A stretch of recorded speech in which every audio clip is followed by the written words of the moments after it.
Jangan lupa subscribe agar tidak ketinggalan kisah-kisah rumah tangga penuh emosi, pelajaran hidup, dan akhir yang tak terduga setiap hari. Namaku Tania. Dulu, aku selalu percaya, seorang ayah mungkin bisa menjadi suami yang buruk. Tapi, ia tidak akan pernah tega meninggalkan anak-anaknya.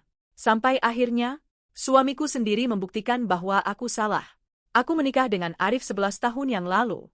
Dari pernikahan itu, kami dikaruniai 2 orang anak. Anak pertama kami, Nabila, duduk di kelas 5 SD. Sedangkan adiknya, Rafa, baru berusia 5 tahun. Mereka adalah alasan mengapa aku mampu bertahan menghadapi semua kesulitan hidup.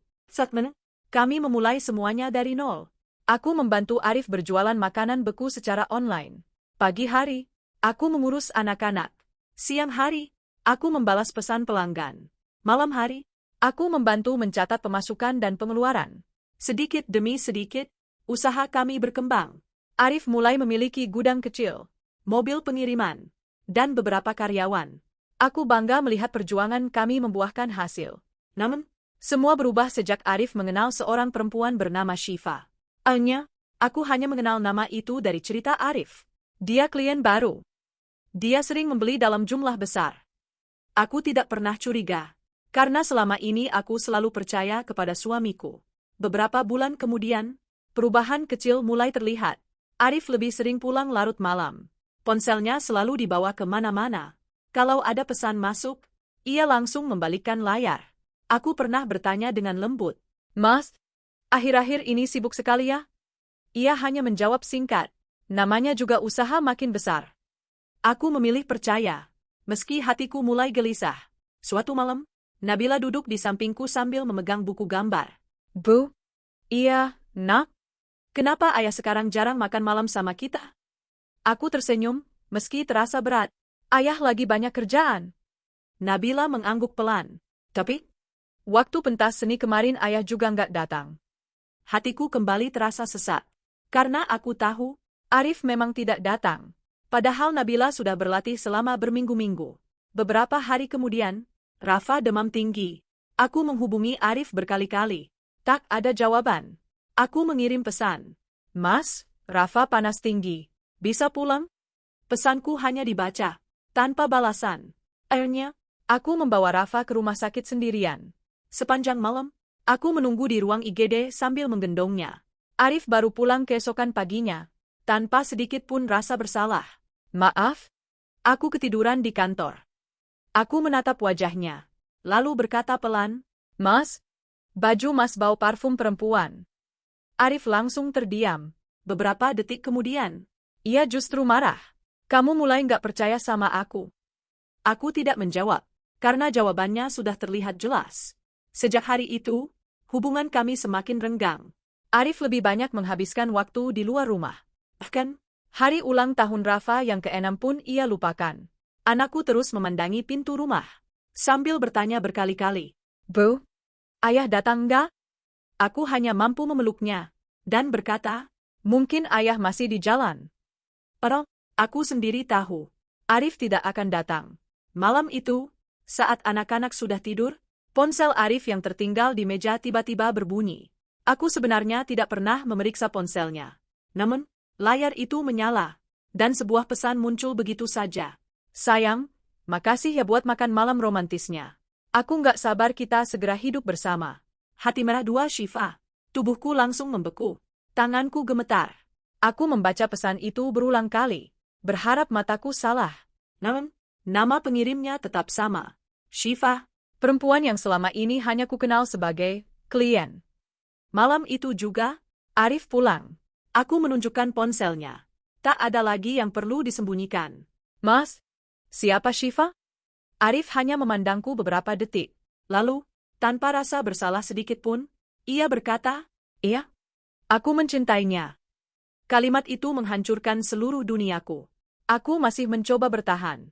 Lalu anak-anak kita? Arif menghela napas panjang, lalu mengucapkan kalimat yang tak akan pernah kulupakan seumur hidup. "Aku capek hidup begini. Aku memilih Syifa. Anak-anak ikut kamu saja." Air mataku langsung jatuh. Bukan karena ia memilih perempuan lain. Karena ia mengucapkan kalimat itu seolah-olah anak-anak kami hanyalah beban yang bisa ditinggalkan kapan saja. Aku menatap pria yang selama 11 tahun kupanggil suami. Dan untuk pertama kalinya, aku tidak lagi mengenali siapa dia sebenarnya. Aku tidak menangis atau memohon. Aku hanya berkata pelan, "Mas, Semoga suatu hari nanti, Mas tidak menyesal telah memilih perempuan lain daripada darah daging Mas sendiri." Arif tersenyum tipis, seolah yakin bahwa hidup barunya akan jauh lebih bahagia. Padahal, ia sama sekali tidak tahu bahwa hanya dalam waktu 5 bulan, semua yang ia banggakan, harta, bahkan perempuan yang ia pilih, akan meninggalkannya satu persatu. Dan penyesalan itu akan datang ketika semuanya sudah terlambat. Malam itu, setelah Arif mengucapkan kalimat yang menghancurkan hatiku, rumah kami terasa begitu asing. Pria yang selama 11 tahun tidur di sampingku, kini berdiri di depanku seperti orang lain. Tanpa penyesalan, tanpa rasa bersalah. Aku memilih Shiva. Kalimat itu terus terngiang di kepalaku. Aku masih mencoba bertanya sekali lagi. Bukan aku yang paling sedih, Mas. Tapi anak-anak. Arif menghela napas. Aku akan tetap kirim uang. Tapi aku tidak bisa terus hidup dalam pernikahan yang sudah tidak membuatku bahagia. Aku memandangnya lama. Lalu Nabila? Lalu Rafa? Arif menjawab singkat. Mereka akan mengerti kalau sudah besar. Jawaban itu membuat dadaku semakin sesak. Anak-anak kami bahkan belum mengerti mengapa ayah mereka sering pulang larut. Bagaimana mungkin mereka mengerti alasan ditinggalkan? Keesokan paginya, Arif mengemasi beberapa pakaian. Nabila yang baru bangun melihat koper besar di ruang tamu. Ia berlari menghampiri ayahnya. "Ayah, mau kerja keluar kota?" Arif hanya tersenyum hambar. Ayah ada urusan." Nabila memeluk kaki ayahnya. "Jangan lama-lama ya. Minggu depan aku lomba menggambar. Harus datang." Aku melihat mata Arif berkaca sebentar.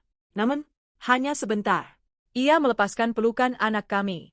Lalu mengangguk. "Iya, tapi aku tahu, itu hanyalah janji yang tidak akan ditepati." Setelah mobil Arif meninggalkan rumah, Nabila masih berdiri di depan pagar, melambaikan tangan, sampai mobil itu benar-benar hilang dari pandangan. Kemudian ia menoleh kepadaku. "Bu?" "Iya, sayang." "Ayah lupa cium Rafa." Aku langsung memeluk kedua anakku. Air mata yang sejak tadi kutahan akhirnya jatuh. Beberapa hari kemudian, Arif mengirimkan surat gugatan cerai. Tidak ada pembicaraan. Tidak ada usaha memperbaiki hubungan. Semuanya terasa begitu cepat. Seolah-olah, ia memang sudah merencanakan semuanya sejak lama. Sidang pertama berlangsung sederhana. Arif datang bersama Shiva. Perempuan itu mengenakan pakaian yang rapi. Ia berdiri tidak jauh dari Arif. Tanpa rasa canggung. Tanpa rasa bersalah. Aku hanya datang ditemani kakakku. Aku tidak ingin anak-anak melihat semua itu. Sebelum sidang dimulai, Shiva menghampiriku. "Mbak Tania." Aku menoleh. Aku tahu Mbak pasti membenciku. Aku tersenyum tipis. Aku tidak punya tenaga untuk membenci siapapun. Shiva tampak terdiam. Ia kembali berkata, "Aku mencintai Mas Arif." Aku mengangguk pelan. "Kalau begitu, jagalah dia lebih baik daripada aku." Shiva terlihat sedikit terkejut. Mungkin ia mengira aku akan marah. Padahal, hatiku sudah terlalu lelah. 2 bulan kemudian, perceraian kami resmi diputus. Hak asuh anak jatuh kepadaku. Arif diwajibkan memberi nafkah setiap bulan. Hanya, ia masih rutin mengirimkan uang, meski jumlahnya tidak sebesar yang dijanjikan. Aku tidak mempermasalahkannya. Karena sejak awal, aku memang tidak pernah bergantung pada uang itu. Aku kembali bekerja, menerima pesanan kue dari rumah, menjual makanan beku, dan sesekali menerima jasa membuat laporan administrasi untuk usaha kecil milik tetangga. Hidup memang tidak mudah. Namun, anak-anak tidak pernah kekurangan kasih sayang. Suatu malam, Nabila datang membawa sebuah amplop dari sekolah. "Bu, ada surat." Aku membukanya. Ternyata undangan pertemuan orang tua murid. Di bagian bawah surat itu tertulis, "Kehadiran ayah dan ibu sangat diharapkan." Aku tersenyum pahit. Nabila memperhatikan wajahku. "Bu, ayah datang gak?" Aku mengusap kepalanya. "Kita undang ayah ya?" Ia langsung tersenyum lebar. Aku mengirim pesan kepada Arif. "Mas, minggu depan ada pertemuan orang tua murid Nabila. Kalau bisa datang ya." Dia sangat berharap. Pesan itu dibaca. 5 jam kemudian baru dibalas. Lihat nanti. Hanya 2 kata. Tidak lebih. Hari yang dinanti akhirnya tiba. Nabila mengenakan seragam paling rapi. Sejak pagi ia terus bertanya. Bu, ayah sudah berangkat? Aku terus mencoba tersenyum. Mungkin sebentar lagi. Di aula sekolah, semua anak duduk bersama orang tua mereka. Ada yang datang lengkap. Ada yang hanya bersama ibu. Nabila terus menoleh ke arah pintu masuk. Setiap ada pria masuk, matanya langsung berbinar. Lalu kembali redup ketika ternyata bukan ayahnya. Acara dimulai. Arif tidak datang. Sampai acara selesai pun, kursi di samping kami tetap kosong. Saat perjalanan pulang, Nabila memeluk map berisi hasil gambarnya. Ia bertanya dengan suara lirih. Bu, ayah sekarang lebih sayang sama orang lainnya. Aku hampir tidak mampu menjawab. Aku hanya memeluknya erat. Sementara di sisi lain kota, Arif sedang mengunggah foto makan malam mewah bersama Syifa di media sosial. Dengan keterangan, Awal kehidupan baru yang membahagiakan. Keputusan meninggalkan anak-anaknya adalah awal kebahagiaan. Tanpa ia sadari, Usaha yang selama ini menjadi sumber seluruh kemewahannya mulai mengalami masalah besar. Beberapa pelanggan utama diam-diam memutus kontrak. Keuangan perusahaan mulai terguncang. Dan 5 bulan yang ia bayangkan penuh kebahagiaan, perlahan berubah menjadi awal dari kehilangan segalanya. Hari-hari setelah perceraian berlalu dengan perlahan. Aku mulai terbiasa menjalani semuanya sendiri. Mengantar anak sekolah, mengurus pesanan makanan, mengajari Nabila belajar, menemani Rafa bermain. Memang melelahkan. Setidaknya rumah kami kembali dipenuhi ketenangan. Tak ada lagi pertengkaran. Tak ada lagi kebohongan. Sementara itu, kehidupan Arif terlihat sangat berbeda. Melalui media sosial, aku sesekali melihat fotonya bersama Syifa. Liburan ke luar kota. Makan di restoran mahal. Mengendarai mobil baru. Banyak orang mengira hidup mereka sempurna. Bahkan beberapa kenalan sempat berkata kepadaku, kelihatannya mantan suamimu makin sukses. Aku hanya tersenyum. Karena aku tahu, media sosial hanya menunjukkan apa yang ingin diperlihatkan. Bukan kenyataan. Suatu sore, Rafa sedang bermain mobil-mobilan di ruang tamu. Tiba-tiba ia bertanya, Bu? Iya, nak? Kalau aku ulang tahun nanti, ayah datang nggak? Pertanyaan sederhana itu membuat dadaku kembali sesak. Aku mengusap rambutnya. Kita doakan saja ya. Rafa mengangguk pelan. Namun aku melihat matanya mulai berkaca. Anak sekecil itu sudah mulai belajar tentang kecewa. Sebulan kemudian, hari ulang tahun Rafa tiba. Aku membuat kue kecil sendiri. Nabila membantu menghias ruang tamu dengan balon sederhana. Kami sengaja tidak mengadakan pesta besar. Yang penting, anak-anak tetap merasa bahagia. Pagi harinya, aku kembali mengirim pesan kepada Arif. Mas, hari ini ulang tahun Rafa. Kalau sempat, datang sebentar saja. Dia menunggu dari kemarin. Pesan itu dibaca. Namun, tidak ada balasan. Menjelang malam, Rafa masih duduk di dekat jendela. Setiap mendengar suara mobil berhenti, ia langsung berlari ke pintu. Namun, bukan Arif yang datang, melainkan kurir yang mengantar paket. Di dalamnya hanya ada sebuah mainan. Tanpa kartu ucapan. Tanpa tulisan, selamat ulang tahun. Tanpa kehadiran seorang ayah, Rafa memegang mainan itu, lalu bertanya, Bu, ini dari ayah? Aku mengangguk pelan. Iya. Rafa tersenyum sebentar, namun beberapa detik kemudian ia berkata, aku lebih pengin ayahnya yang datang. Air mataku hampir jatuh, karena tidak ada hadiah yang mampu menggantikan pelukan seorang ayah. Di sisi lain, Arif sedang menghadiri pesta ulang tahun Syifa di sebuah hotel. Ia memberikan kalung mahal sebagai hadiah. Foto-foto mereka kembali memenuhi media sosial. Banyak ucapan selamat berdatangan. Tak seorang pun tahu, di rumah kecil kami, seorang anak laki-laki meniup lilin sambil berharap ayahnya datang. 2 minggu setelah itu, keadaan mulai berubah. Rendra, salah satu teman lama Arif yang juga rekan bisnisnya, diam-diam datang menemuiku. Mbak Tania. Ada apa, Mas? Aku cuma ingin memastikan. Mbak baik-baik saja? Aku mengangguk. Allah. Ia tampak ragu-ragu, lalu berkata, Mbak, sebenarnya perusahaan Arif sedang bermasalah. Aku tidak terkejut. Apa yang terjadi? Beberapa pelanggan besar menghentikan kerjasama. Katanya kualitas pelayanan mulai menurun. Arif juga jarang ada di kantor. Aku hanya mendengarkan. Rendra kembali berkata, Dulu, setiap ada masalah administrasi, selalu Mbak yang menyelesaikan. Sekarang, banyak tagihan terlambat.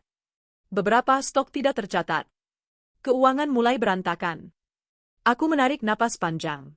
Selama bertahun-tahun, memang akulah yang mengurus semua pembukuan. Arif lebih fokus mencari pelanggan. Kami saling melengkapi. Sayangnya, ia baru menyadari nilai sebuah kerjasama. Setelah semuanya hilang, tak lama kemudian, kabar lain mulai terdengar. Beberapa karyawan lama memilih mengundurkan diri. Supplier mulai meminta pembayaran lebih cepat. Bank menolak pengajuan tambahan modal. Masalah demi masalah datang bersamaan. Arif tetap berusaha mempertahankan gaya hidup mewahnya bersama Shiva. Mobil baru, liburan, makan malam mahal, semuanya tetap berjalan. Meski sebenarnya, keuangan perusahaan mulai sesak. Suatu malam, ponselku berdering. Nomor yang sangat kukenal muncul di layar. Arif, aku terdiam beberapa saat, lalu mengangkat telepon.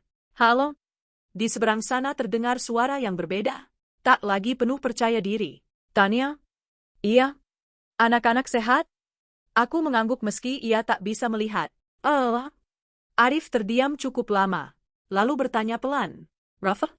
Masih suka main bola? Air mataku hampir jatuh. Sudah berbulan-bulan ia tidak menemui anaknya. Dan kini, ia baru bertanya tentang hobi Rafa. Aku menjawab singkat, masih. Telepon kembali sunyi. Seolah ada banyak hal yang ingin ia katakan.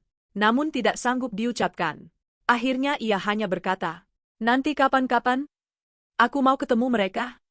Aku menjawab tenang. Anak-anak selalu menunggu, Mas. Telepon pun ditutup. Aku tidak tahu bahwa malam itu, Arif baru saja bertengkar hebat dengan Shiva. Karena Shiva mengetahui kondisi keuangan perusahaan yang sebenarnya. Dan untuk pertama kalinya, perempuan yang dulu membuat Arif meninggalkan anak-anaknya mulai mempertanyakan apakah masih ada masa depan yang bisa dipertahankan. Sementara itu, Arif mulai menyadari satu kenyataan yang terlambat. Ketika bisnis mulai runtuh, orang pertama yang benar-benar ia rindukan bukan Shiva, melainkan suara tawa kedua anaknya yang pernah ia tinggalkan. Malam setelah Arif meneleponku, aku tidak bisa langsung tidur. Bukan karena berharap ia kembali. Harapan itu sudah lama kukubur. Nada suaranya terdengar sangat berbeda. Tidak lagi penuh keyakinan. Tidak lagi terdengar seperti pria yang 5 bulan lalu berkata dengan begitu mudah. Aku memilih Shiva. Kini, yang terdengar hanyalah kelelahan. Di sisi lain kota, Arif sedang duduk sendirian di ruang kerja kantornya. Tumpukan tagihan memenuhi meja. Laporan keuangan yang biasanya selalu rapi, kini berantakan. Ia membuka satu persatu dokumen. Angkanya membuat wajahnya semakin pucat. Beberapa pelanggan terbesar resmi memutus kontrak. Pembayaran dari proyek lama terlambat masuk. Sedangkan cicilan gudang dan kendaraan terus berjalan. Saat itulah, manajer keuangannya masuk. Pak? Iya? Kita harus segera mengambil keputusan. Apalagi? Kita tidak cukup kas untuk membayar seluruh supplier bulan ini. Arif memejamkan mata. Dulu, setiap menghadapi masalah seperti ini, selalu ada aku di sampingnya. Aku yang menyusun prioritas pembayaran. Aku yang menghubungi supplier. Aku yang menenangkan para karyawan. Kini, semua harus ia hadapi sendiri. Sore harinya, Arif pulang ke apartemen yang ditempatinya bersama Shiva. Begitu pintu dibuka, suasana langsung terasa tegang. Shiva duduk di sofa sambil memegang beberapa lembar rekening koran. Aku mau tanya. Arif menghela napas. Tanya apa? Kenapa kartu kreditku ditolak tadi siang? Arif terdiam. Aku lagi atur keuangan. Shiva langsung berdiri. Atur keuangan? Jadi benar perusahaanmu lagi bermasalah? Arif mencoba menjelaskan. Ini cuma sementara. Tinggal menunggu beberapa pembayaran masuk. Namun Shiva mulai kehilangan kesabaran. Mas, waktu aku memilih hidup sama kamu, aku pikir hidup kita akan lebih baik. Bukan malah begini. Kalimat itu menusuk hati Arif. Karena untuk pertama kalinya, ia mendengar ucapan yang dulu sering ia lontarkan kepadaku. Hari-hari berikutnya, pertengkaran mereka semakin sering terjadi. Shiva mulai mengeluhkan banyak hal. Mobil mewah yang harus dijual. Liburan yang dibatalkan, belanja yang dibatasi, Bahkan, ia mulai jarang pulang ke apartemen. Dengan alasan sibuk. Sementara itu, di rumah kecilku, hidup berjalan sederhana. Aku memang belum bisa membeli barang-barang mahal untuk anak-anak. Namun, setiap malam kami makan bersama, belajar bersama, dan tertawa bersama. Aku mulai menerima lebih banyak pesanan kue. Beberapa pelanggan lama bahkan merekomendasikan usahaku kepada teman-temannya. Penghasilanku memang tidak besar, tetapi cukup untuk memenuhi kebutuhan kami. Suatu saat, Nabila membawa secari kertas dari sekolah. Bu, ada tugas. Aku membacanya. Anak-anak diminta menggambar sosok pahlawan dalam hidup mereka.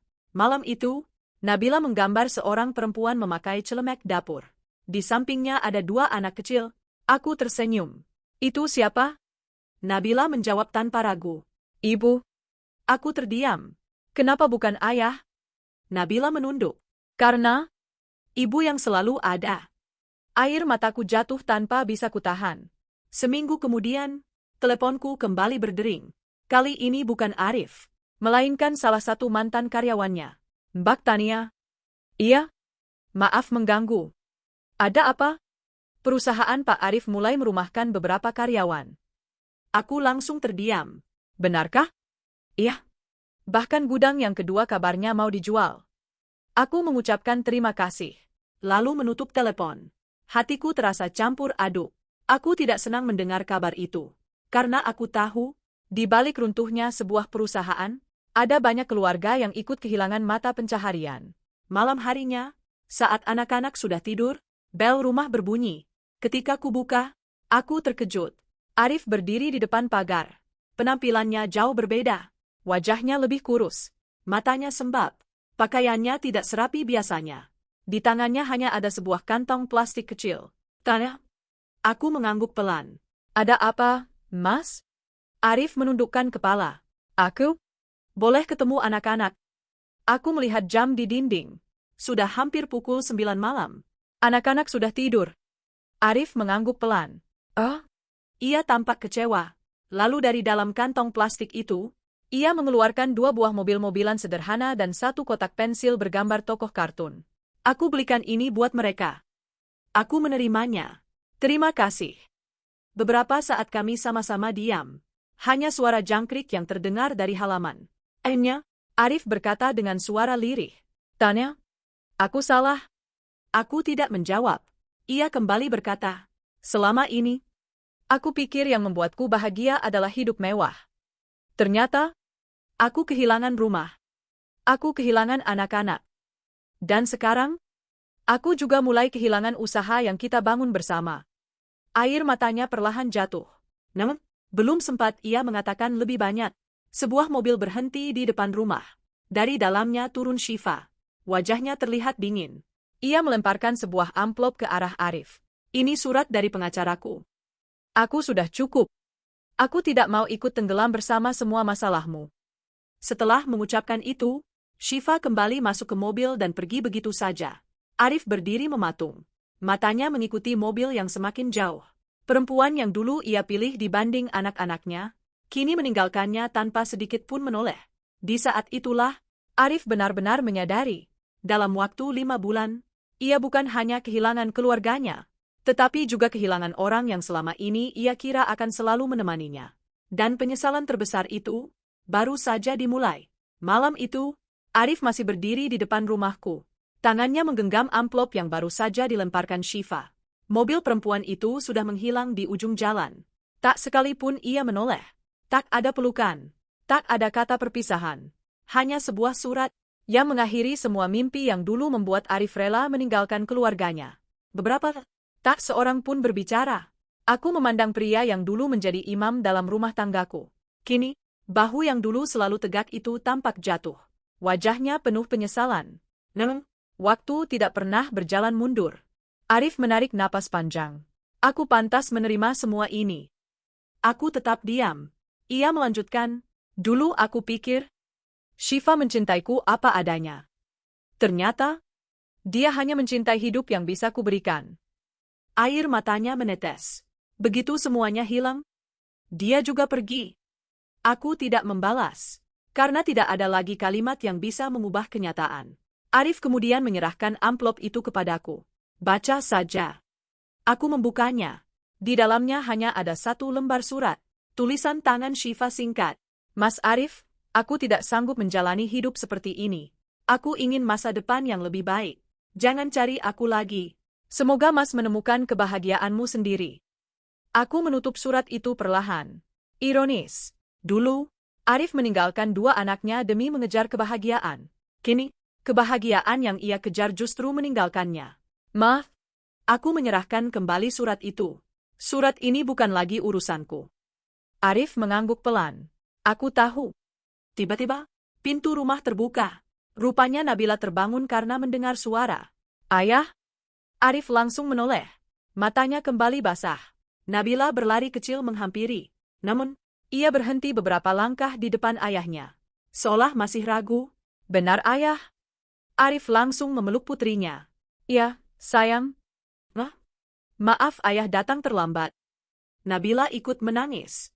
Kenapa ayah lama sekali? Aku kangen. Kalimat polos itu membuat Arif menangis semakin keras. Tak lama kemudian, Rafa ikut keluar sambil mengucek mata. Ayah? Begitu melihat ayahnya, ia langsung memeluk kaki Arif. Ayah pulang? Arif berlutut, lalu memeluk kedua anaknya bersamaan. Untuk pertama kalinya setelah 5 bulan, ia kembali memeluk darah dagingnya sendiri. Namun, pelukan itu terasa sangat berbeda. Karena kini, ia sadar betapa banyak waktu yang telah ia sia-siakan. Beberapa menit kemudian, aku mempersilakan Arif masuk, bukan sebagai suami, melainkan sebagai ayah dari anak-anakku. Kami duduk di ruang tamu. Suasananya tenang. Arif menatapku. Tania, aku tahu. Aku tidak pantas meminta apapun. Tapi, boleh enggak? Aku mulai memperbaiki hubunganku dengan anak-anak. Aku menjawab pelan. Itu bukan hakku untuk melarang. Anak-anak tetap membutuhkan ayahnya. Wajah Arif dipenuhi rasa syukur. Terima kasih. Tapi, aku melanjutkan, jangan beri mereka janji yang tidak bisa Mas tepati lagi. Karena yang paling melukai anak bukan kepergian, melainkan harapan yang terus dipatahkan. Arif mengangguk sambil menangis. Aku mengerti. Sejak malam itu, Arif mulai datang setiap akhir pekan. Bukan membawa hadiah mahal, melainkan membawa waktu. Ia mengantar Rafa bermain bola di lapangan, membantu Nabila mengerjakan tugas sekolah, mengajak mereka makan bakso di warung sederhana. Anak-anak perlahan kembali tersenyum. Meski hubungan mereka tidak bisa langsung seperti dulu, kepercayaan harus dibangun sedikit demi sedikit. Sementara itu, perusahaan Arif akhirnya resmi ditutup. Gudang dijual untuk melunasi utang. Mobil operasional dilepas. Sebagian aset habis untuk membayar kewajiban kepada supplier dan karyawan. Arif memulai semuanya lagi dari nol. Ia bekerja sebagai konsultan penjualan di perusahaan milik teman lamanya. Gajinya jauh lebih kecil. Namun, untuk pertama kalinya setelah bertahun-tahun, ia pulang sebelum maghrib. Karena kini, ia tahu kemana seharusnya ia pulang. Suatu saat, Rafa bertanya kepadaku, Bu, ibu masih marah sama ayah? Aku tersenyum. Ibu sudah memaafkan. Kalau balikan, aku mengusap rambutnya. Tidak semua yang sudah pecah bisa kembali seperti semula, Nak. Tapi, kita tetap bisa saling menghormati. Rafa mengangguk. Meski mungkin ia belum benar-benar memahami. Beberapa bulan kemudian, di acara pentas seni sekolah, Nabila kembali tampil menggambar di atas panggung. Bedanya, kali ini, saat ia selesai, tepuk tangan paling keras datang dari seorang pria di barisan depan. Arif. Matanya berkaca-kaca. Ia berdiri sambil bertepuk tangan tanpa henti.